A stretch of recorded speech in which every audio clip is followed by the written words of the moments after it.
A ghost ship in the White House? Yes. This is the Resolute desk, otherwise known as the Hayes desk, and it was created from the oak timbers of the lost HMS Resolute. Let's talk about it. We can't talk about the desk without talking about the HMS Resolute. This was a ship belonging to the British Royal Navy, and it was first launched in 1850.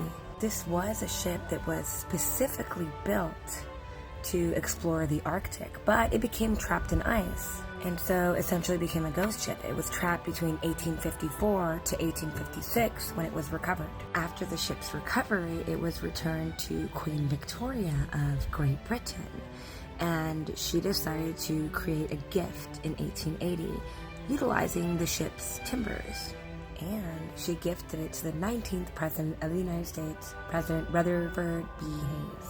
Here is the original White House desk, the Resolute desk, without the knee-hole panel that was added later. This is how it was gifted to President Hayes. President Hayes and subsequent presidents used it in the president's study specifically. President Dwight D. Eisenhower had it placed in the broadcast room during his term as President of the United States. First Lady Jacqueline Kennedy rediscovered the desk in the broadcast room and said, absolutely not. We must bring it to the Oval Office, and she did so in 1961. Here's quite a cute picture of John F. Kennedy and his son, and he's playing in the knee-hole panel, which, as you can see, has a hinge. This panel, as seen here in the front, was installed in about 1945. After the assassination of President John F. Kennedy, the desk went on a traveling exhibition, but it was returned to the White House by President Jimmy Carter in 1977. A replica of the desk exists. It is at the John F. Kennedy Presidential Library in Boston. So here's a desk with President Barack Obama. The desk in its original form as how it appeared during William Taft's term as president, and this was in his personal presidential study.